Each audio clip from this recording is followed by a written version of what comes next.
Assalamualaikum warahmatullahi wabarakatuh. Innal hamdalillah nahmaduhu wa nasta'inuhu wa nastaghfiruh wa na'udzu billahi min shururi anfusina wa min sayyiati a'malina. May yahdihillahu fala mudilla lahu wa may yudlil fala hadiya lahu. Amma ba'du. Allahumma bika asbahna wa bika amsayna wa bika nahya wa bika namut wa ilayka an-nushur. Allahumma inna nas'aluka khaira hadzal yawm وخير ما فيه وخير بعده ونعوذ بك من شر هذا اليوم شر ما فيه وشر بعده. اللهم إنا نسألك رحمتك ونعوذ بك من فتنة الدنيا والممات. Amin ya rabbal alamin. Bapak Ibu Saudara sahabat yang dimuliakan Allah, alhamdulillah ini sudah banyak perkembangan di banyak masjid. Sudah mulai ada hilang rasa takut. Tetap waspada seperti biasa, tapi semangat ngaji itu sudah. Bahkan beberapa bapak itu marah ke pengurus, kok ngaji nggak dibuat yang offline gitu ya. Ya marahnya marah cinta sebenarnya, marah sayang. Semoga ke depan lebih baik lagi, amin ya rabbal alamin. Karena ngaji online itu memang beda dengan offline, Pak ya, ada energi yang berbeda ketika kita bertemu langsung, bertatap muka. Inilah rahasia dari surat Qaf ayat 37 ya, surat 50 ayat 37, inna fi dzalika ladzikra liman kana lahu qalbun aw alqa sam'a wa huwa syahid. Jadi pilar perubahan rohani dan intelektual itu ada 3 cara. Punya hati, mikir maksudnya, benar gak yang saya ikuti ini ya? Benarkah yang saya pelajari ini? Mempertanyakan kebenaran yang kita ikuti ini adalah awal kesadaran. Tapi kalau sudah memastikan, oh saya pasti benar, ini sudah alamat ilmu tidak berkembang. Saya bertahun-tahun sampai menemukan guru yang tepat, mempertanyakan apa yang saya yakini. Apakah benar saya ini mewarisi ajaran Nabi? Apakah begini Nabi mengajarkan agamanya? Itu lama ya, pindah guru, dan itu emang harus ada kesadaran itu. Lalu pilar kedua al-qasam'ah. Al-qasam'ah itu yang kita sebut talaqi offline ya. Talaqi itu yang nanti teman-teman mau ngaji tamyiz ya, adik saya guru bahasa Arab itu jago tamyiz, jadi saya tahu itu metode banyak membuat orang berhasil ya.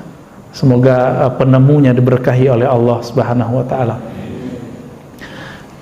Mau talaqi itu mau denger. Jadi modal orang berubah yang kedua, mau denger aja. Saya nggak suka nih sama seseorang, tapi saya mau denger dia. Nanti akan ada Pak input yang berbeda.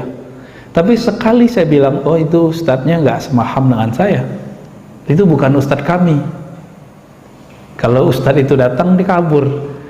Ya tunggu aja Pak, orang itu gak akan berubah, gak akan ada upgrade keilmuan dan intelektualnya, gak akan sama sekali. Maka beruntung orang-orang yang mau mendengar, walaupun wah saya belum sepaham, gak apa-apa, nanti itu akan terbimbing. Kita kan punya pendengaran, punya hati, itu nanti yang akan mencoba untuk merubah ya. Kalau gak mau dengar dari orang yang berbeda dengan kita, terus kapan kita dewasa? Ini yang terjadi di banyak masjid, di banyak majelis. Jadi majelis-majelis tertentu malah mendoktrin jamaahnya, jangan dengerin selain kita. Ada yang bentuknya kelompok, ada yang bentuknya organisasi. Kalau yang organisasi itu sudah pakai baiat malah ya. Tapi yang kelompok ini lebih dahsyat karena dia bisa diakses siapapun. Dan ini kemudian menjadi kisruh di banyak masjid. Karena kita ya tiap hari kita ngunjungin masjid Pak, baik sholat ataupun silaturahmi ataupun ngajar ataupun belajar. Sampai sekarang alhamdulillah Allah masih memberi hidayah saya untuk mau belajar, alhamdulillah. Kita nggak melihat gelar orang Pak, tapi kita ngelihat siapa gurunya. Ini orangnya guru ke siapa, walaupun dia nggak kuliah kita ngaji sama dia. Banyaklah kita ngaji kepada orang-orang itu. Banyak hal-hal yang kita nggak dapat di kampus, kita dapat dari orang-orang yang ngaji secara tradisional dari gurunya. Duduk ya, dengerin dauh-dauhnya masyaikh, kiai, Itu ternyata sir-sir ajaran Nabi, rahasia Nabi itu kadang-kadang ada di lisan mereka, tidak ada di lisan para profesor di kampus. Ini yang saya temukan sejauh ini, ya. Jadi benarlah Nabi SAW mengajarkan Ali bin Abi Thalib, dan Ali bin Abi Thalib mengatakan apa? Khuzir rijal bil haq. Kalau kamu mau menghukumi seseorang, jangan hukumi dengan sosoknya, hukumi dengan hak, dengan keilmuan tentang kebenaran. Jangan menghukumi, memutuskan satu kebenaran dengan sosok. Oh, saya nggak tamat kampus ini, nggak benar. Kita agak udah. Ini akan membuat kita menjadi picik, ya. Nabi SAW, ya, diturunkan surat Qaf ayat 37 ini, dan dikatakan di ujungnya wa huwa syahid, dan orang ini mau musyahid. Syahid inilah yang kita sebut offline, mau ngaji secara langsung. Ketika Nabi mengatakan sallu kama ra'aitumuni usalli, hadis sahih Bukhari, salatlah kamu seperti kamu melihatku salat, bukan seperti kita baca buku. Sekarang banyak cara salat berdasarkan buku.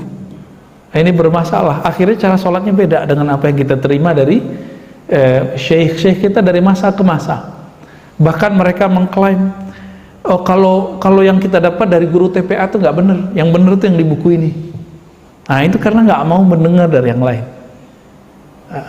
Padahal ada namanya sunnah fi'liyah, sunnah Nabi tidak ditulis di buku, tapi sudah diriwayatkan dari guru ke guru ke guru ke guru ke guru. Itu yang disebut cara sholat.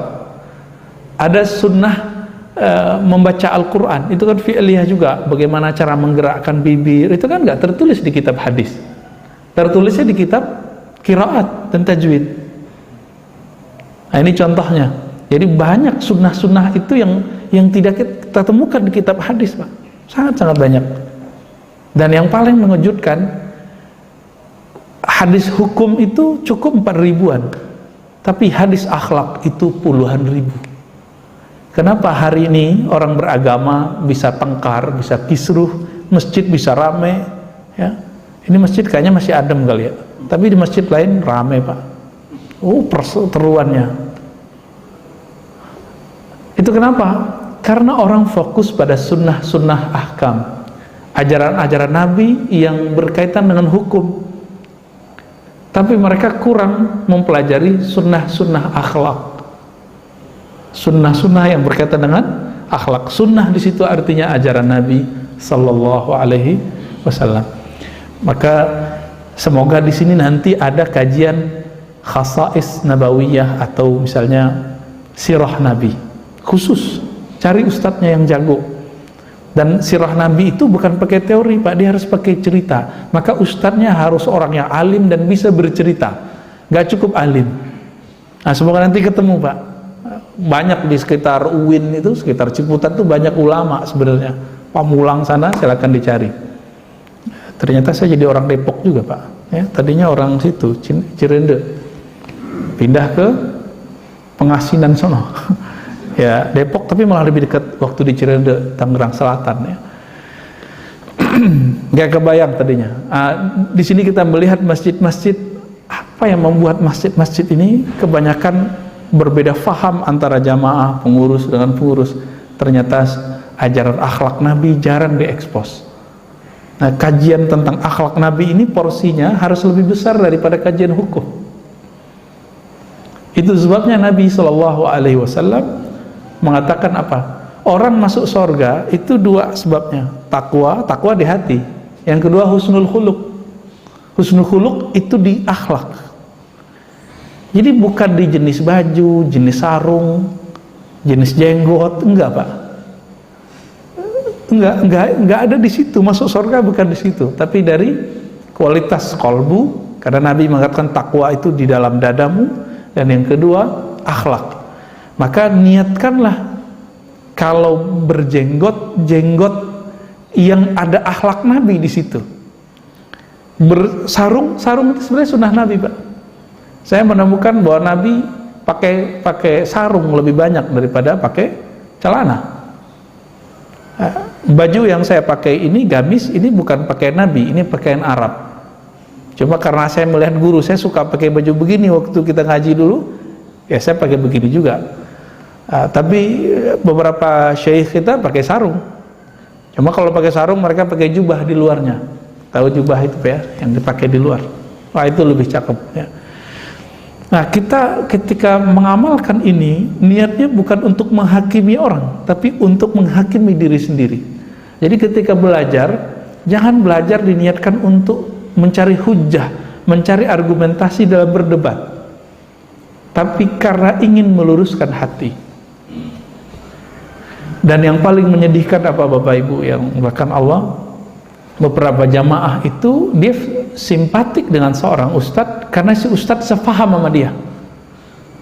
Loh, kenapa si ustadz harus ngikutin paham dia? Yang benar murid ikut guru atau guru ikut murid? Giliran si ustadz ini sudah beda paham sama dia, dia bilang, itu ustadz gak benar. Jadi mulai kemudian menghakimi guru, dan ini menyedihkan sekali. Tapi di sisi lain, para guru, para ustadz, para mu'alim ini juga punya PR besar. Banyakkah input ilmunya sehingga outputnya juga besar? Nah, ini PR para ustadz, ya, ngajak menjelaskan filosofi tentang turunnya ayat pertama Iqra, baca, dia kurang baca. Alhamdulillah beberapa tahun yang lalu saya diizinkan Allah menjadi trainer dai untuk dikirim ke luar negeri, Pak, dengan satu lembaga non-profit ya. Apa hasil survei kita? Kita survei langsung aja. Minat baca para ustadz minus, bukan plus, Pak. Jadi kalau Indonesia karena tidak berkembang nih ya, pertumbuhan ekonominya nggak ada, kita sebut resesi. Itu mereka sudah resesi, Pak. Akhirnya ya mohon maaf, apa yang menjadi output dari seorang muallim yang akan bisa menginput murid-muridnya itu tidak terjadi. Bapak mengalami kebosanan ngaji, kok ngaji bosen ya? Nah, itu sebabnya. Taib. Nah, ini sekedar refleksi kegalauan saya melihat perkembangan masjid dan tempat-tempat dakwah. Semoga ini bisa dipahami oleh pengurus ya. Taib. Bismillahirrahmanirrahim, kita mengkaji tentang Muhammadun qablal bi'atsah, begitu bahasa Arabnya. Nabi Muhammad SAW sebelum dibangkitkan. Saya tidak mau mengulang-ulang repetasi kajian-kajian karena ini bisa Bapak lihat di kajian YouTube beberapa hari ini. Saya ambil kisah yang lain saja dari sisi lain. Saya yakin bahwa Bapak bagus teredukasi dengan baik. Mungkin ada yang basicnya ilmu sosial, eksak, segala macam. Sekarang kita coba lihat dari sekian banyak negeri yang bagus-bagus, yang subur, peradaban yang tinggi, kenapa negeri yang dipilih oleh Allah adalah negeri Makkah?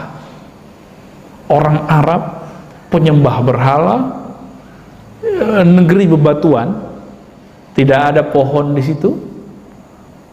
Kenapa? Nah, disinilah kemudian muncul dua tokoh ulama kita.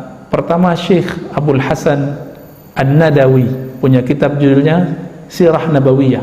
Saya tidak tahu ini sudah diterjemah atau belum. Beliau ahli sejarah, mengerti geografi, paham sosiologi. Orang kalau begini baca hadis Nabi, itu menarik, mengerti, oh ini rahasianya kenapa Nabi dikeluarkan dari Arab, bukan dari Indonesia yang subur. Bukan dari puncak, Pak. Kalau di puncak pagi-pagi Nabi ngopi kayaknya ya. Duduk santai gitu, terus kedinginan, minum teh, kan enak tuh. Ternyata enggak. Supaya Nabi itu tahan banting, maka ditaruhlah di tempat yang paling susah di dunia.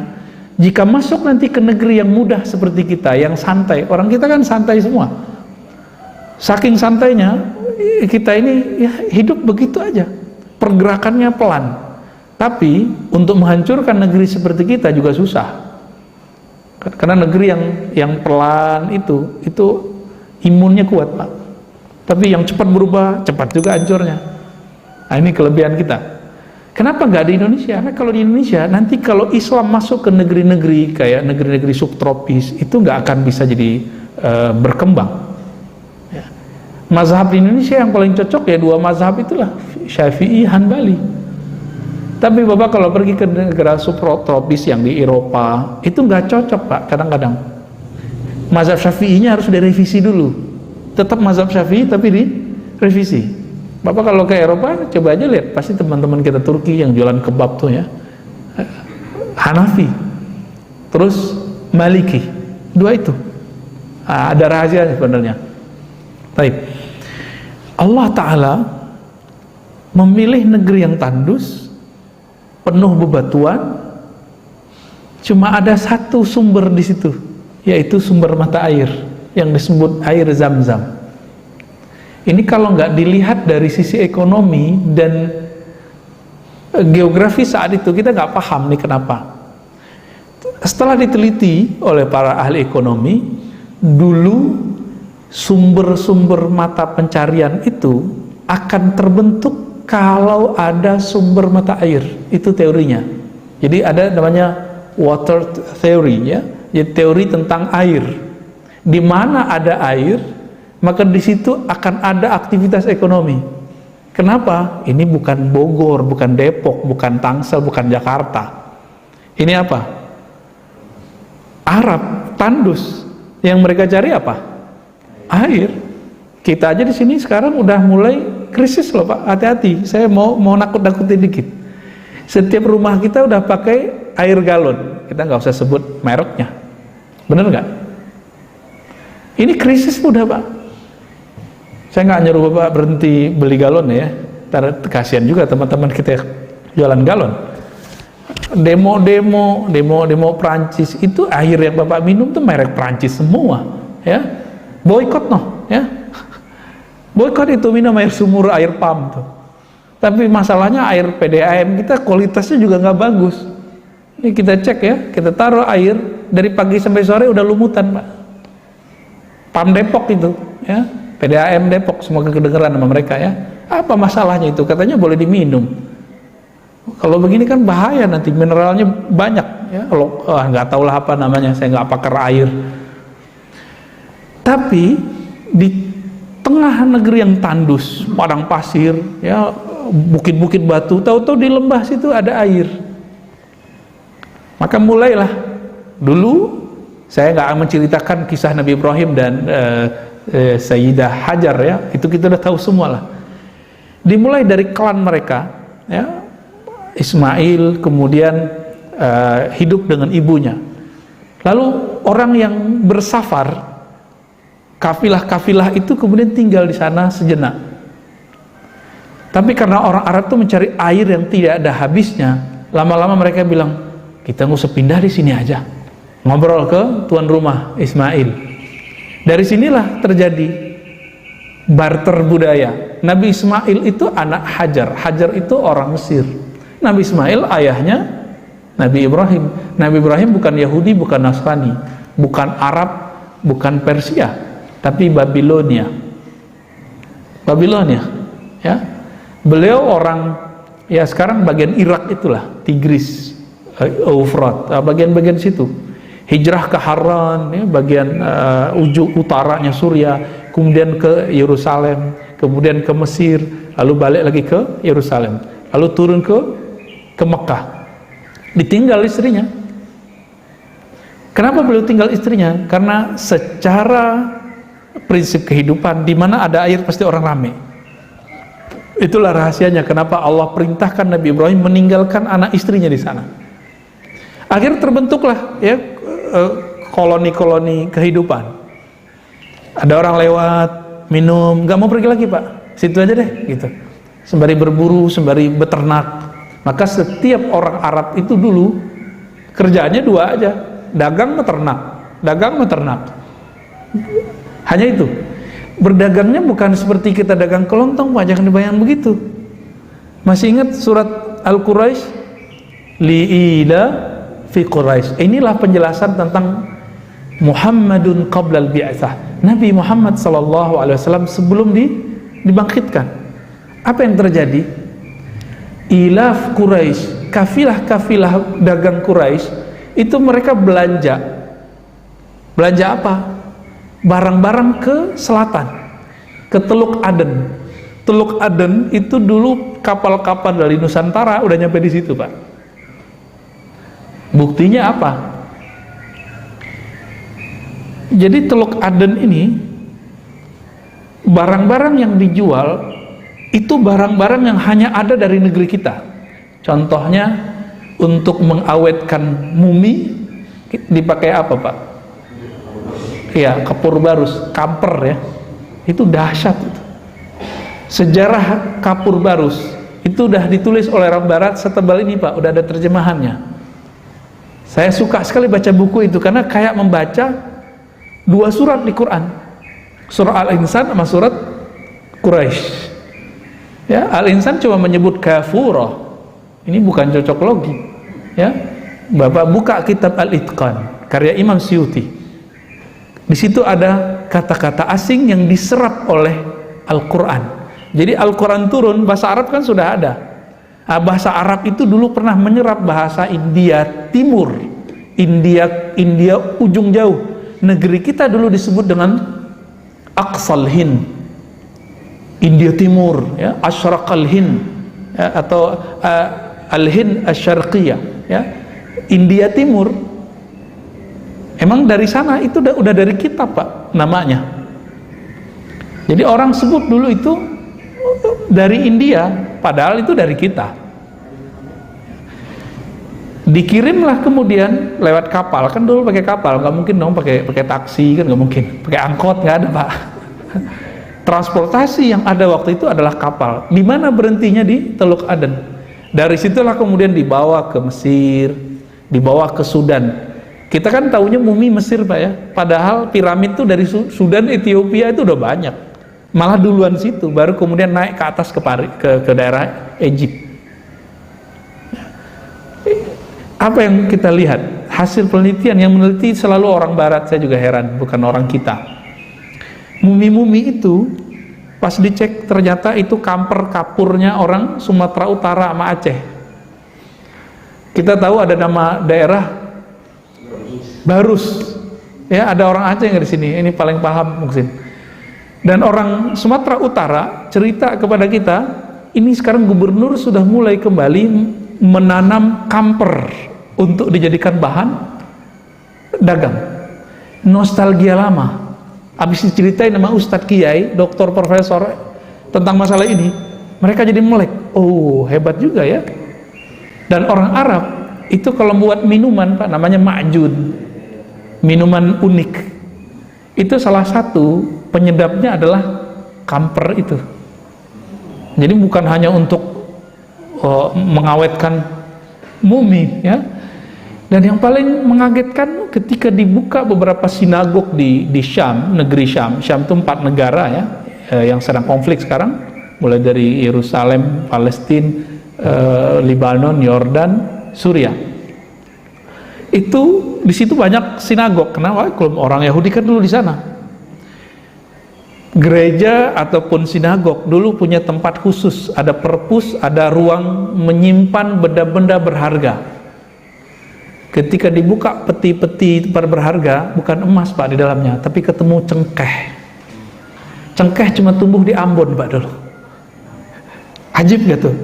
Nyampe ke negeri Arab subtropis, yaitu daerah Suriah, Syam, ya, daerah Lebanon dan Palestina.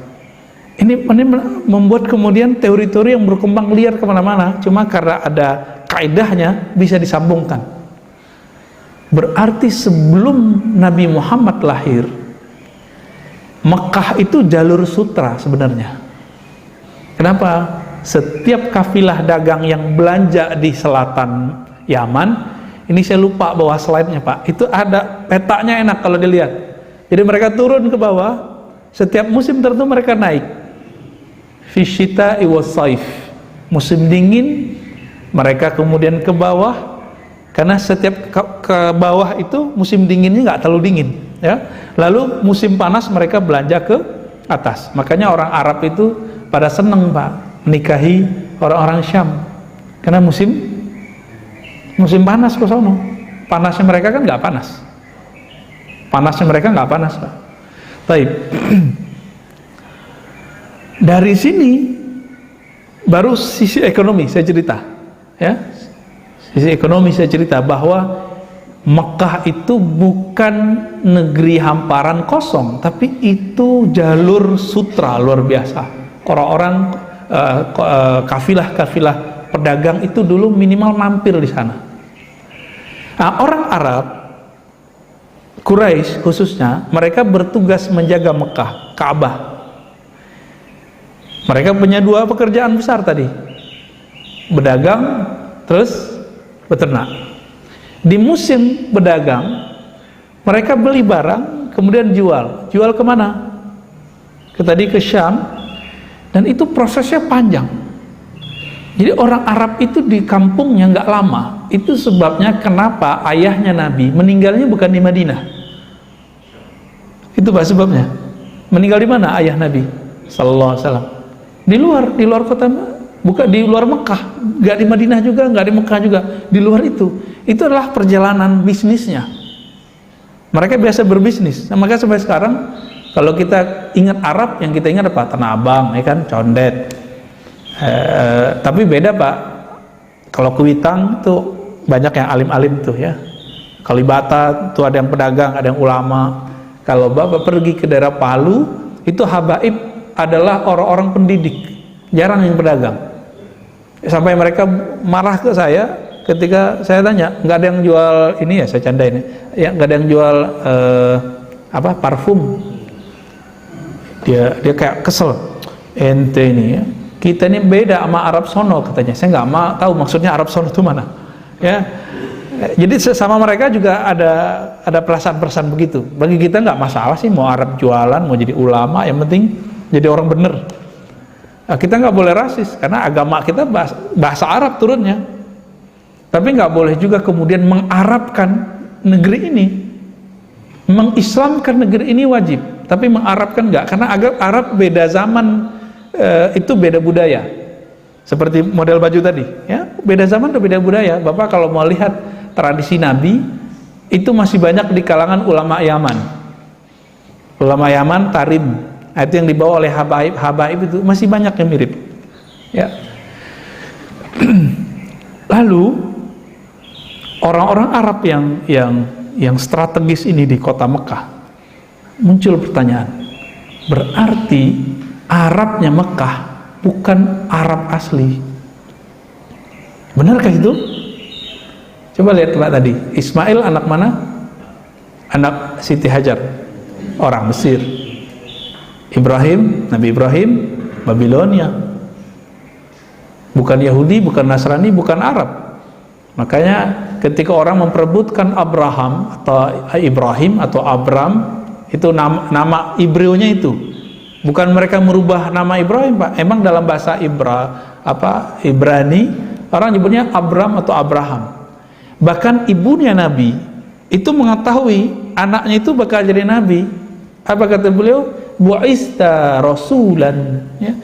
Hai anakku, engkau akan diutus sebagai rasul mengikuti agama Abrahama ya, atau Ibrahama. Jadi Aminah masih menyebut Abraham atau Ibrahim, masih nyebut begitu. Jadi itu bukan pemutaran ini.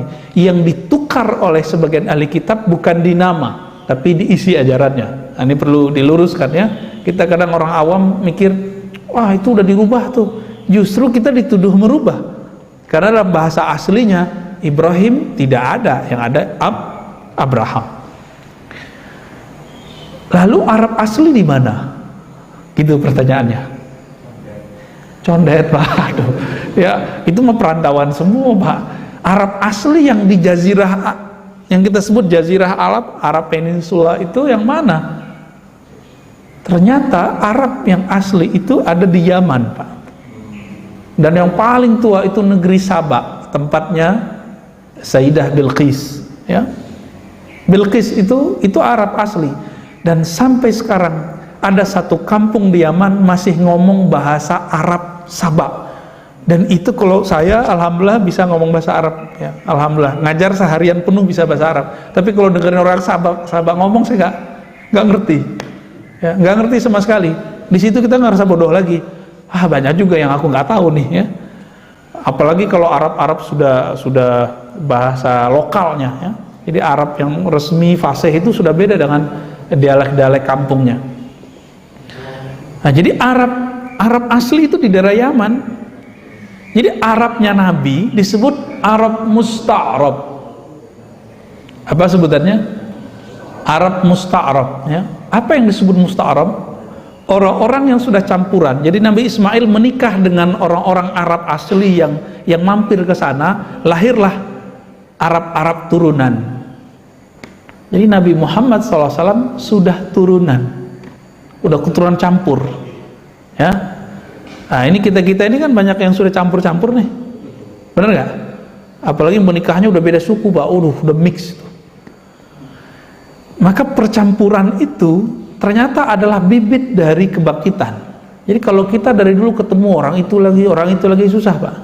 Begitu juga percampuran pemikiran. Kalau ingin maju pemikirannya, ayo bentur-benturin otak kita itu dengan pemikiran yang aneh-aneh. Nanti ya terseot-seot dikit, lama-lama jadi bangkit, dia jadi tahan banting. Mirip-mirip kayak imun. Orang kalau mengatakan gini, filsafat haram, itu langsung otaknya buntu. Tapi dia ingin tahu filsafat apa sih isinya, haramnya di mana sih. Dia konsumsilah filsafat itu. Dan itu bisa jadi dibalas oleh imannya, oleh cara berpikir yang sahihnya. Baru nanti pemahaman dia terhadap manakah filsafat yang bermasalah itu jadi oke. Jadi teori imunisasi vaksin itu tidak hanya di badan biologis, tapi juga ada masuk di ideologi dan pemikiran intelektual. Begitu juga spiritual, Pak. Orang kalau nggak pernah dosa nggak bisa nangis. Orang kalau nggak bisa dosa nggak bisa nangis, ya. Nah, ini terjadi pada kawan-kawan kita yang telah menutup dirinya. Nah, ini yang kasihan ya. Kalau udah menutup diri ya salah, nggak akan berubah sama sekali. Baik. Jadi Nabi Muhammad SAW lahir dalam posisi dan keadaan yang sangat strategis. Lebih strategis dari kita, Pak. Kalau kita paling dulu bernyanyi nenek moyangku seorang pelaut. Oh, mereka lebih dari itu. Ya. Ketika Allah pilih kota Mekah, orang Arabnya sudah Arab campuran. Campurannya kemudian sudah satu klan Bani Hashim, cucu dari Abdul Muttalib, anak dari Abdullah. Itu bukan skenario ringan, tapi itu adalah skenario yang luar biasa ya, sangat luar biasa. Ketika Nabi lahir, masih ingat apa yang terjadi? Ada yang mau nyerang Mekah? Ya, masih ingat ya? Saya mau tanya, Pak, pernah dengar nggak ada gajah di tanah Mekah? Nggak ada kan? Gajah di tanah Arab? Dengar nggak? Bisa hidup nggak? Nah, ini jadi pertanyaan besar. Lalu dari mana ini? Ternyata diusut, dulu daerah Yaman itu adalah daerah yang dikuasai sebagian atau dipengaruhi sebagian oleh budaya yang ada di seberangnya, yaitu Afrika. Negara apa terdekat di Yaman itu? Afrika. Sudan, Ethiopia ya, mereka disebut orang Habasyah. Di sana ada ternak gajah, mereka jaga gajah. Bukan hanya dari India. Itu kemudian diimpor oleh raja-raja yang di Yaman, salah satunya Abraha. Nah, digunakan untuk mau menghancurkan Mekah mau dipindah sama mereka. Jadi mereka melihat Mekah ini kok menarik ya, kita pindahin aja tuh Ka'bah ke kampung kita gitu. Saking mereka salah fahamnya, dikira bisa mindahin balok-balok 4 persegi itu. Enggak, yang dipindahin kan airnya ya. Salah teori sebenarnya. Nah, penasehatnya Abraha itu sudah kasih tahu, jangan coba-coba masuk ke negeri itu dengan menghancurkannya, nanti kamu hancur. Nah, nanti di akhir zaman, ini kan sudah akhir zaman nih, Nabi mengatakan ketika ada pasukan ingin menghancurkan Mekah, itu akan Allah kirim bala bencana menghancurkan mereka. Nanti kita kejadian lagi tuh. Jadi apa yang kejadian saat Nabi sebelum lahir, awal lahir, nanti akan terjadi ketika fitnah Dajjal itu muncul, memuncak, dan Imam Mahdi akan muncul. Ya, itu akan terjadi kembali, Pak. Ya. Jadi sudah terbayang sama kita. Saya cuma ingin ngajak kita serius. Ya, ini bahan kita cerita ke mahasiswa tentang kenapa sih Allah pilih Arab. Apa pendekatannya? Ternyata mengatakan Allah pilih Quraisy nggak cukup. Ketika dilihat dari kacamata ekonomi, geografis, budaya, ada satu lagi, politik. Itu sangat menarik. Kita jadi mengatakan, Masya Allah, luar biasa. Settingan Allah luar biasa. Coba lihat, Pak. Mekah itu diapit oleh kerajaan-kerajaan tadi Yaman. Berarti ada budaya Arab asli. Bagian utara, itu kalau utara timur, itu ada Babilonia. Di situ ada beberapa kerajaan. Ya, atas langsung Romawi. Romawi Timur disebutnya. Romawi ini bukan Italia, Pak ya. Romawi, Rum. Jadi kalau ada di Al-Quran, Ghulibatir Rum, itu adalah Romawi Syria. Romawi Syria. Dan agak ke kiri dikit ada peradaban Mesir kuno. Terus di samping Laut Merah itu ada kerajaan Ethiopia, yang bahasa Arab Ethiopia banyak diserap oleh orang Yaman, lalu masuk lewat jalur perdagangan itu di Mekah. Maka pas dicek, banyak istilah-istilah Arab Ethiopia itu masuk. Bapak kalau mau belajar bahasa Arab, bukan ke Mekah, Pak, sekarang. Belajarnya ke mana? Ke Sudan. Ya. Salah satu dosen saya dulu, Pak Sayuti Nasution, ya, almarhum, suami dari ahli tafsir Indonesia, doktor tafsir pertama di Al-Azhar, Dr. Faizah, ya, orang cerdas aja itu, orang Betawi sini, Pak. Suaminya orang Mandailing, ya, Sumatera Utara. Itu ngambil bahasa Arabnya di mana? Di Sudan. Ustadz yang masyhur sekarang ngambil S3-nya di mana? Sudan juga, walaupun hadis, ya. Sebenarnya itu negeri bahasa, sebenarnya itu. Mereka kalau ngomong Arab lebih fasih daripada wilayah-wilayah lain. Jelas. Fasih itu bahasa Arab artinya jelas. Itu maknanya. Itu peradaban politik, secara politik seperti itu. Jadi Mekah itu dikelilingi oleh budaya yang macam-macam. Maka Arthur Jeffrey, seorang orientalis, mereka menyebut dirinya belakangan bukan orientalis, ya, revisionis, pengkaji Islam gitu, dari Australia, kemudian pernah tinggal di Mesir, lalu menjadi guru-guru besar di Eropa. Ini menulis tentang kata-kata asing yang ada di dalam Al-Quran, yang diserap oleh Quran. Di situ dia kemudian menghubungkannya dengan teori politik, budaya, bahwa Mekah ini diapit oleh banyak hal, salah satunya kerajaan-kerajaan itu, ya. Berdasarkan ini, Bapak Ibu Saudara bukan Allah, kita mulai menyadari, ternyata Arabnya Nabi itu bukan seperti Arab yang kita bayangkan sekarang. Itu negeri luar biasa. Diceritakan Abraha ingin memperebutkan, itu hanya salah satu contoh bahwa negeri ini hendak diperebutkan. Ini salah satu muqaddimah dalam memahami kok seorang Nabi Muhammad SAW yang dipilih, kira-kira seperti itu. Nabi Muhammad punya ayah Sayyid Abdullah punya ayah Abdul Muttalib, punya ayah, siapa nama ayahnya? Abdul Manaf, ya, Hashim dulu, ya, bin Hashim bin Abdul Manaf bin Qusay, terus ke atas Adnan. Maka orang Arab itu disebut Adnani, Bani Adnan. Maka salah satu nama Nabi adalah walad Adnan. Abdul Muttalib itu adalah orang yang berdoa, naik beliau ke atas gunung, bukit-bukit yang ada di sekitar Ka'bah itu.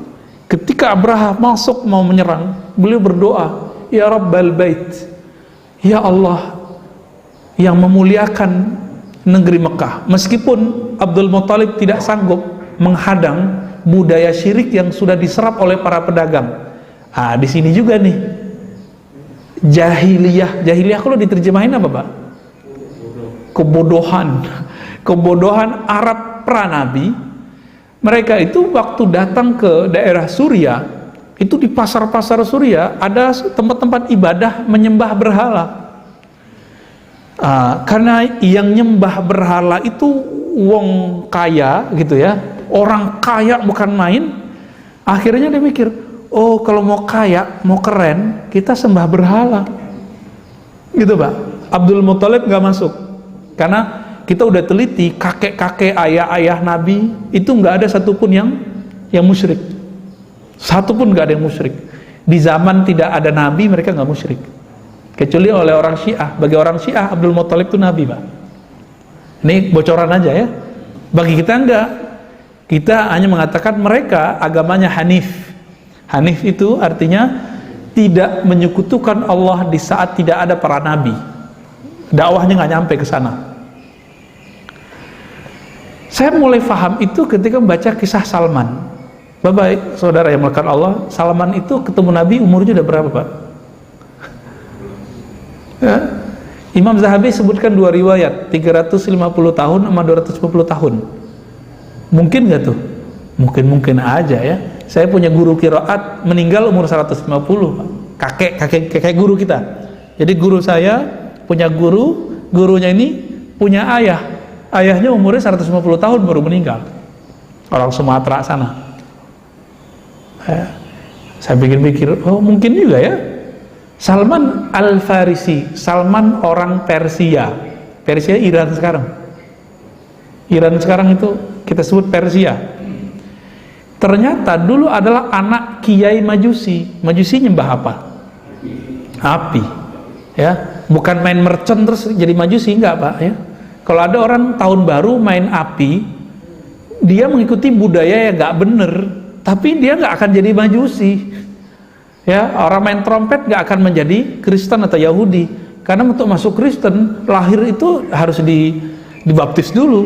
Jadi meme tentang menganut 3 agama sekaligus, ya bagi saya itu kebodohan yang terstruktur ya, yang tersebar.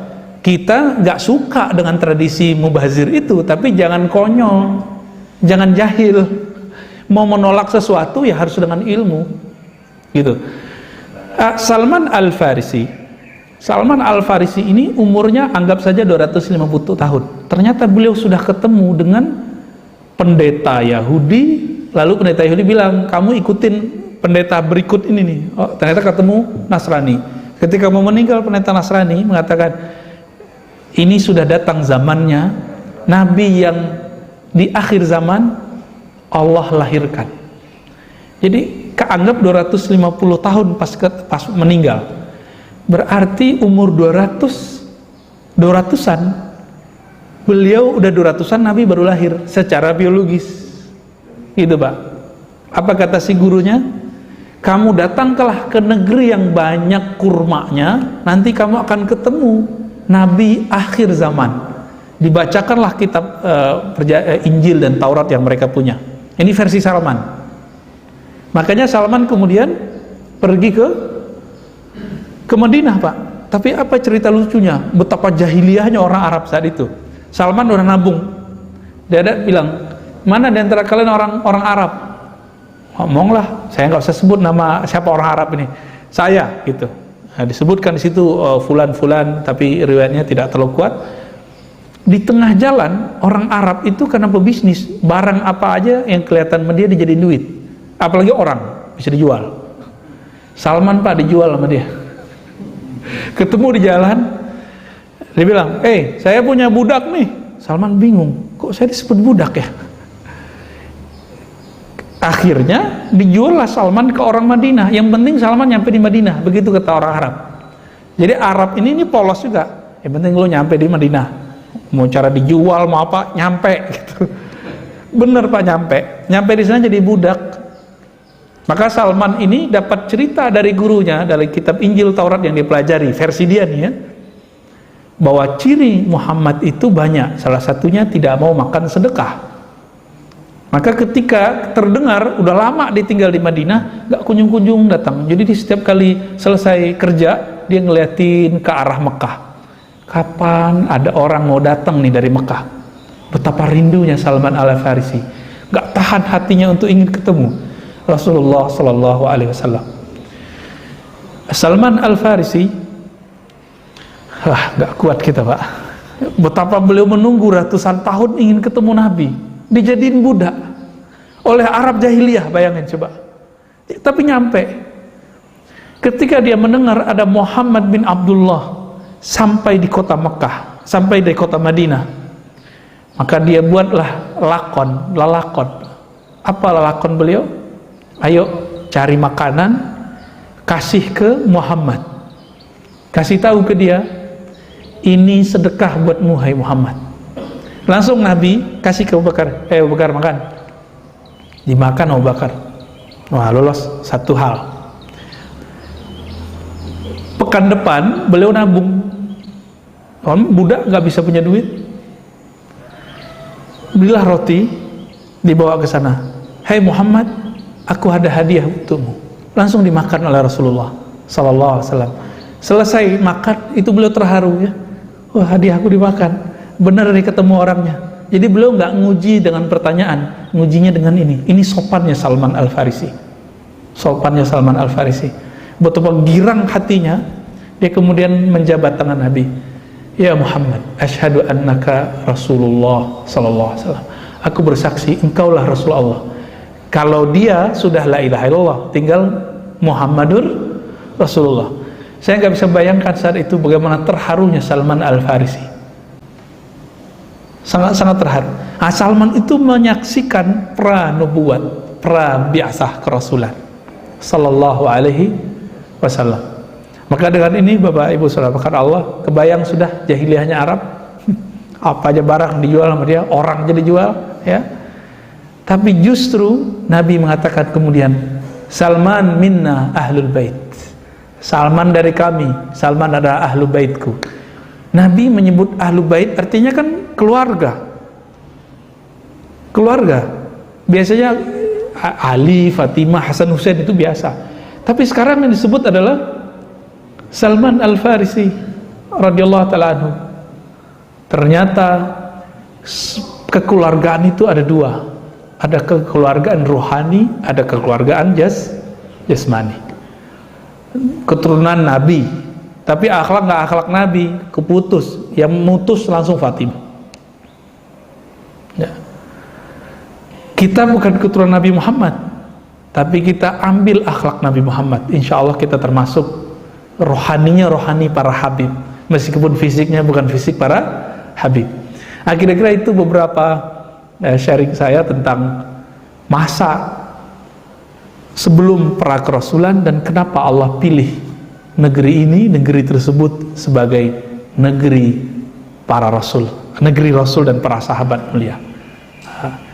Di situ ada yang mau didiskusikan Pak, mau ditanyakan? Ya. Ini mau tanya benang merah posisi kita umat muslim di Indonesia dengan sejarah Nabi itu kira-kira seperti apa sekarang sama ke depannya seperti apa? Masya Allah. Ada beberapa analis justru ya Islam nggak akan jaya dua kali tempat yang sama. Salah satunya mungkin ada yang memprediksi Indonesia. Iya, iya. Melihat sekarang ini kondisinya kayaknya udah kebalik ya. Iya, iya. Bapak coba lihat, mungkin Bapak sudah melihat beberapa negara ya, mungkin beruntung bisa jalan kemana-mana. Bahkan Bapak kalau lihat ke Arab, di Arab sendiri sekarang itu pusat-pusat kajian keislaman nggak banyak, tapi orang Arab itu yang alimnya berlipat-lipat, tapi nggak banyak. Saya punya guru orang Libanon, Syekh Amin Salim Al-Kurdi, itu bilang kami nggak punya pesantren di Libanon. Itu negeri Arab loh Pak, tapi mereka punya gereja-gereja, lembaga-lembaga seminari Kristen banyak sekali. Jadi Lebanon itu negara Arab yang paling kuat agama selain Arab, agama selain Muslimnya, selain Islamnya. Arab Saudi, Bapak coba lihat, dulu Mekah Madinah itu pusat 4 mazhab, tapi sekarang mazhab udah dilarang, yang ada cuma satu aliran. Terus kemana pindah mazhab itu? Dulu di Jabal Abi Kubais itu orang latihan rohani, Pak, latihan zikir di sana. Muncullah aliran-aliran tazkiyatun nufus atau tasawuf atau tarekat. Sekarang dianggap musyrik di sana. Terus kemana pindahnya? Gitu. Terakhir ada sekolah yang masih mempertahankan kajian Islam dikuasai oleh negara Saudi sekarang, namanya Saulatiyah. Tapi beberapa tahun ini sudah dirubah paksa kurikulumnya oleh pemerintah. Itu terakhir pertahanan ahli sunnah yang moderat di kota Mekah. Udah nggak ada lagi, Pak. Akhirnya sekarang guru-guru kita di sana itu kalau ngajar kitab akidah aja, kitab fikih, covernya cover yang sudah ditentukan dari pemerintah, tapi isi dalamnya sudah diganti supaya nggak ketahuan. Kalau ada sidak, kacau, Pak, bisa masuk penjara. Terus kemana perginya? Itu udah pindah kemana-mana, Pak. Udah pindah ke Maroko, udah pindah ke Turki, udah pindah ke India, udah pindah ke Yaman. Dan yang paling banyak pindah keturunan Rasulullah, pindahnya ke Indonesia. Makanya Al-Habib Omar dan Habib-Habib yang datang ke Indonesia, mereka kaget. Kok buyut-buyutnya, kakak buyutnya itu banyak yang dikubur di sini. Ya, saya tanpa sengaja 2 tahun sebelumnya itu mengunjungi mahasiswa saya yang buka kajian zikir di sana, terus kita kasih dia otoritas lah untuk membuka kajian zikir. Kita namanya ijazah. Hafiz Quran. Lalu saya bilang, tolong temenin saya ziarah ya. Gitu. Pertama saya cuma niat ziarah ke satu tempat, mau melihat gimana sih sejarahnya. Kita kalau nggak melihat tempat kan nggak kebayang, nggak terimajinasi perkembangan Islam di sana. Tapi habis itu hati saya bergejolak. Ini pasti ada pusat kuburan bersejarah di sini. Ternyata benar. Zuriat Rasulullah yang tua-tua itu banyak dikubur di Palembang, Pak, dulu. Al-Habib Ahmad bin Idris Al-Idrisi, Masya Allah, ya. Itu banyak di sana, Palembang. Lalu Betawi, lalu Pantura sampai ke Jepara, Demak, Tuban. Oh, Tuban ini lumayan banyak, Pak. Maka kalau kita ke Tuban atau pesisir Pantura ini, muka orang Jawa itu bukan Jawa kayak di selatan, ngomong Jawa ya, tapi hidungnya hidung condet, Pak, ya, hidung orang Arab, ngomongnya sudah ngomong Jawa. Terus itu udah pindah ke sini. Quraisy Shihab ya, itu ulama besar, terlepas dari semua kontroversial beliau S1, S2, S3 di Mesir dan udah menguasai wilayah-wilayah sana, jadi udah kemana-mana. Apa kata beliau? Yang punya tradisi pesantren cuma orang Indonesia. Ini di sini imam kita mungkin sudah punya pusat tahfiz kali, udah punya, ya silakan difasilitasi, Pak, ya. Di mana-mana saya ngelihat, rumah tahfiz itu baru Quran, belum TPQ, belum lagi MDA, belum lagi yang serius mahat, udah dahsyat sekali. Dan di Indonesia bikin pesantren nggak perlu izin, cukup kesepakatan masyarakat, benar nggak? Dan ini surganya ilmu. Kita nggak ketemu di belahan manapun sekarang di dunia seperti Indonesia. Kita bersyukur. Negeri jiran aja, Pak, kita kalau mau buat apa harus ada backingan. Kalau nggak bisa dibubarkan. Agak berat tantangan teman-teman kita di tetangga-tetangga, apalagi di Saudi. Bapak buat pengajian begini di Saudi, digerebek sama polisi syar'i. Polisi syar'i tapi nggak nyar'i. Ya. Dulu kejadian 2002. Sekolah perempuan kebakaran. Orang di sana kan pakai cadar. Ya, udah jadi budaya agama. Jadi budaya yang dilembagakan dalam bentuk kewajiban beragama. Jadi orang Saudi itu nggak bisa lepas perempuannya dari nggak bisa lepas, itu udah jadi, atau agama yang berbudaya, terserahlah diistilahkan apa, karena implikasinya nanti beda. Saking konyolnya polisi syurtoh karena mereka nggak belajar agama dengan benar, perempuan yang lari dari api, kan cadarnya dicopot. Apa kata polisi syurtoh? Balik, ambil cadar kalian. Balik Pak, masuk ke kelas, ada yang mati, ada yang kebakar. Konyol nggak tuh? Ya, orang telanjangnya boleh lari kok kalau lagi kebakaran, apalagi cuma buka cadar. Masuk berita 2002. Terus kemana ilmu itu sekarang? Ilmu itu sudah banyak berkembang ke negara-negara luar, dan yang paling stabil adalah negeri kita. Alhamdulillah, negeri Nusantara inilah, Indonesia, Malaysia, Brunei, Singapura, ini paling stabil, alhamdulillah. Jadi secara populasi, ya ini saya kan bukan dukun juga bukan peramal Pak, tapi kita melihat dari indikator-indikator ini. Kalau perangkat-perangkatnya sudah kuat, budaya sudah mendarah daging. Bapak datang ke Madura ini walaupun ada yang keras, ada yang Islami, ada enggak, tapi jangan coba-coba singgung Islam.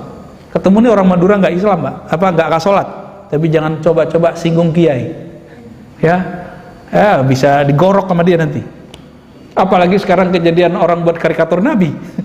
Ya bisa kebayang. Tapi keturunan Rasulullah dari Yaman, Habib Omar, Habib Ali Al-Jufri menyarankan jangan main fisik, jangan emosi. Ya. Kembali ke tadi Pak. Terus kita ke depan gimana nih? Nabi mengatakan Al-Mahdi minni min walidi Fatimah. Kebangkitan Islam akan dipimpin oleh Imam Mahdi. Mahdi itu kan yang dapat hidayah. Itu dari keturunanku, keturunan Fatimah. Dan keturunan Fatimah sekarang udah ngumpul banyak di negeri ini. Mungkin barangkali inilah pertanda baik. Kita nggak boleh memastikan karena kita bukan Allah, kita bukan Rasulullah, nggak dapat wahyu. Barangkali inilah kesempatan besar untuk menyongsong kebangkitan itu. Nah, semoga nih Bapak ini termasuk orang-orang yang ikut dalam pergerakan ini nanti. Ya, kan kita nggak tahu nih, apakah Bapak ketemu zamannya atau enggak? Nggak tahu kan? Siapa tahu besok meninggal kan? Ini kalau dunia resesi, apa yang kejadian Pak nanti? Krisis ekonomi di mana-mana, tuah negara hilang, batas teritorial antar negara semu. Maka koloni-koloni besar yang ingin menguasai dunia ini akan memenuhi dunia dengan kezaliman. Mereka yang disebut tentara Dajjal. Dan Nabi mengatakan ciri-ciri Mahdi akan keluar. Imam Mahdi keluar, hadisnya sahih. Apabila bumi dipenuhi dengan kezaliman, maka tunggu Mahdi akan muncul membawa perdamaian dan keadilan. Kapan itu? Wallahu a'lam bishawab. Ya, kita serahkan ilmunya kepada Allah. Nah, kalau beliau sudah ada sekarang, kita nggak akan kenal dengan mudah Pak. Kenapa? Nabi mengatakan yuslihullahu fi lailah. Nabi Muhammad saja Allah sembunyikan, Allah buat lalakon kepada Nabi Muhammad, jadi tukang jaga ternak, pedagang, ya kan, tinggal di tempat Halimah Sa'diyah. Itu semua lalakon semua Pak, supaya orang nggak kenal siapa namanya Muhammad Rasulullah, calon Nabi. Begitu juga nanti Al-Mahdi itu mungkin ada di negeri kita, negeri mana ya, kelihatan sama orang, sampai nanti Allah islah baru ketahuan. Dan semoga negeri kita siap untuk menyambut itu, ya. Dan ini bukan cerita dongeng, hadis-hadisnya sahih, ya. Baik. Ada banyak pertanyaan di online. Nah, kita ringkas saja Pak. Pertanyaan dikit, kita jawab dikit. Yang pertama, kira-kira apa Rasulullah menurunkan Muhammad di Arab? Sallallahu alaihi wasallam. Pakai bahasa Arab. Iya, pakai bahasa Arab ya. Yang kedua, kan Islam turun di Arab, pasti tidak bisa kita pisahkan budaya. Bagaimana memisahkan budaya? Oke. Abu Jahal, Abu Lahab orang Arab kan? Tapi Nabi Muhammad gak ikut budaya Arabnya Abu Jahal. Nabi Muhammad itu anti mainstream. Di saat budaya orang Arab kalau bersumpah billat wal uzza, demi berhala dewa Lata dan Uzza, Nabi Muhammad nggak mau, billah, demi Allah. Ketika orang di hari-hari tertentu datang menyembah dan memberikan sesajian untuk Lata, Uzza dan 360-an berhala, Nabi Muhammad ikut nggak? Enggak, Nabi Muhammad malah nyepi di berkhalwat di Gua Hira. Anti mainstream. Tapi Nabi Muhammad SAW tidak pernah kemudian berbenturan langsung sampai ada perintah dari Allah. Gitu. Bahkan beliau menjadi tokoh. Ada skenario beliau menjadi Al-Amin, orang yang terpercaya, ya kan? bisa nyelesain konflik Hajar Aswad. Lalu apa rahasianya kira-kira kok dipilih Arab bukan Indonesia? Pertama tadi setelah paham itu Bapak, Arab itu negeri yang kita harus survive, maka Islam itu harus survive. Negeri kita kan santai ya, mohon maaf, kita santai-santai aja bisa makan 3 kali sehari Pak, ya kan? Orang pandemi begini kita nggak pernah kekurangan minyak, minyak goreng, salad, saus. Di luar negeri salad saus sudah mulai mahal Pak, ya, karena ketahan sama orang Indonesia, nggak diimpor, nggak diekspor. Udah banyak sekarang perubahan. Dan yang paling santai kita, negeri kita sekarang ini kekuatan menyambung sama ini. Belanja rumah tangganya hampir 60%. Jadi mau resesi gimana juga kita santai-santai aja, makan nasi goreng, nasi uduk, santai aja Pak. Ini kabar gembira, biar nggak terlalu horor Pak memahami berita-berita resesi dan krisis ini. Nah, kembali ke yang tadi, kenapa Arab? Tadi itu ya, strategis. Jadi setelah disebutkan itu survive, maka itu strategis. Karena dia strategis, udah campuran sekian bahasa, bahkan Imam Suyuti menyebutkan 11 bahasa yang sudah diserap dalam bahasa Arab. Mulai bahasa yang tua, namanya bahasa Aramaik, bahasa Nabataean, bahasa Ethiopia lama, bahasa Rum, bahasa Greek, bahasa Hind, termasuk Melayu itu disebut bahasa Hind dulu. Akhirnya bahasa Arab itu bisa dibaca, bisa dilafazkan oleh negara mana saja, bangsa mana saja. Kita, ini Bapak ini kan kebanyakan, mohon maaf ya, nggak bisa bahasa Arab kan? Tapi kok baca Qur'annya fasih? Itu orang Arab bingung loh Pak. Bingung, orang Arab sendiri gak sepasih Bapak mungkin baca Al-Qur'annya. Mungkin ya. Gitu saya sendiri denger lah, imam-imam di sana itu ada yang hancur-hancuran juga banyak. Cuma makhorijul hurufnya mereka udah oke. Ainnya itu pas ya, kelihatan susah baca ain itu ya. Itu kira-kira. Nah, kenapa dipilih Arab, bahasa Arab? Karena bahasa Arab itu bahasa yang paling banyak mengalami perubahan-perubahan, yang perubahan itu sekarang sudah menjadi permanen. Ada yang disebut tasrif, nanti belajar tamyiz. Perubahan yang disebut tasrif, derivasi kata, itu merupakan bentuk kekayaan bahasa. Orang bisa dialog dengan bahasa ya kan, maka boleh disebut mukjizatnya Nabi adalah mukjizat lughah, mukjizat bahasa. Orang mana aja bisa baca Quran walaupun dia nggak bisa ngomong bahasa Arab. Nah ini salah satunya. Kenapa dipilih bahasa Arab bukan bahasa kita Pak? Ya. Arab itu kalau ketemu mereka bahasanya sudah sama. Ini bahasa Arab dulu di zaman itu mirip kayak bahasa Melayu di kita, bahasa pemersatu.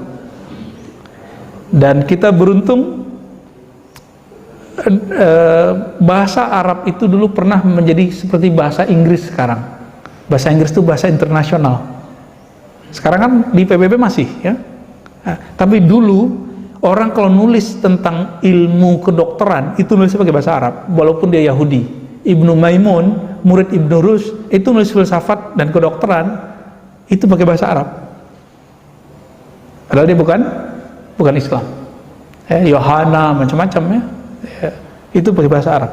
Nah, ini rahasianya sebenarnya. Nah, maka di Arab, di luar sana, di Barat sekarang banyak pusat Ibnu Sina Center apa gitu. Nah, itu kita lihat dari hal-hal ini. Ya lanjut Pak.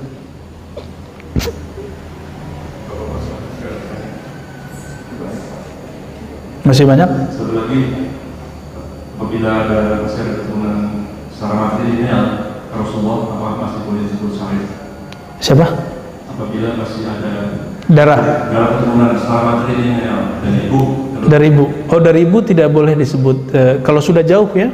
Tapi kalau langsung masih bisa. Misalnya ibunya Syarifah, keturunan Rasulullah. Tapi bapaknya bukan orang keturunan Rasulullah. Ini ulama sedikit berbeda pendapat, tapi di Yaman ada yang membolehkannya. Tapi masih jalur pendek. Tapi kalau sudah keturunannya lagi udah enggak. Ya, keturunannya lagi enggak. Gelar Habib Sayyid ini Bapak Ibu, ini mirip kayak hadis. Tinggal dicek nasabnya benar atau enggak. Kalau benar disebut Habib Sahih. Sama hadisnya kalau dicek ini transmisinya rawinya bener nggak? Kalau bener disebut hadis sahih, kalau nggak begitu juga. Maka di Indonesia ada Habib yang bener, yang sahih, ada Habib yang hasan, ya, yang kuat-kuat, tapi masih kalah pamor, kalah nasab dengan yang satu lagi, dan ada yang Habib doif dan palsu. Itu banyak. Nah, cuma modal hidung mancung sama jenggot, terus pakai gamis sama serban, udah jadi Habib, enak amat ya. Hati-hati, man kadzaba alayya muta'ammidan falyatabawwa maq'adahu minan nar. Kalau nggak yakin amat keturunan Rasulullah, jangan ngaku keturunan Rasulullah. Jadi hamba biasa aja, jadi orang biasa, dan bebannya lebih dikit. Keturunan Nabi, keluarga Nabi, dosanya itu dibesarkan melebihi orang biasa, sebagaimana pahalanya dibesarkan melebihi orang biasa. Saya ada? Apakah Arab dipilih oleh Allah karena salah satunya sebagai bangsa pengembara? Itu salah satu hikmah yang diambil oleh beberapa sejarawan, ya, mereka nomaden dulu. Tapi ketika sudah ada Ka'bah, udah enggak, mereka sudah enggak nomaden lagi. Ini penting. Sejarah nomadennya Arab itu berhenti ketika Zam-Zam sudah ditemukan oleh mereka. Jadi Zam-Zam itu artinya kan kumpul. Zam-Zam itu simbol dari berakhirnya peradaban tua, peradaban pindah-pindah. Ini luar biasa dari Zam-Zam itu. Cukup Pak? Alhamdulillahirabbil alamin. Lebih kurang itu Bapak Ibu yang melakukan Allah, refleksi pra kerasulan, sehingga kita faham, oh luar biasa memang nabiku, ya. Nabi kita memang dilahirkan di tempat pilihan, bukan di tempat biasa, sehingga wajar kalau kemudian ajarannya berkembang di seluruh dunia. Meskipun kita bukan cuma 2 miliar Pak ya, cuma 2 miliar, tapi agama yang lain walaupun mereka bermiliar-miliar, mereka itu satu aliran dah kayak satu agama. Contohnya Katolik, Kristen, itu kan banyak aliran-alirannya. Satu aliran dah satu agama, udah beda dengan aliran sebelahnya. Oleh karena itu secara populasi majmuk tetap saja Muslim adalah terbesar di dunia. Semoga kita termasuk yang terbesar itu. Amin ya rabbal alamin. Kita tutup dengan doa pendek. Astaghfirullahaladzim. Allahumma ya Allah, ampunkan dosa kami, ampunkan pikiran kami, ampunkan kejahilan kami. Allahumma ja'alna mimman shalla ala nabi Muhammad sallallahu alaihi wasallam. Ya Allah, jadikan kami orang yang banyak bersalawat kepada nabi kami. Allahumma ja'alna mimman arafan nabiyya sallallahu alaihi wasallam. Ya Allah, jadikan kami orang yang betul-betul mengenal Nabi Muhammad sallallahu alaihi wasallam. Jangan jadikan kami seperti Abu Jahal, Abu Lahab, yang melihat Muhammad bin Abdullah tapi tidak melihat Muhammad Rasulullah. Allahumma ya muqallibal qulub, tsabbit qulubana ala dinika wa ta'atik. Ya Allah, jika Engkau telah masukkan iman ke dalam hati kami, tolong tetapkan semua itu, hidupkan kami dalam ketaatan, dan wafatkan kami dalam husnul khatimah.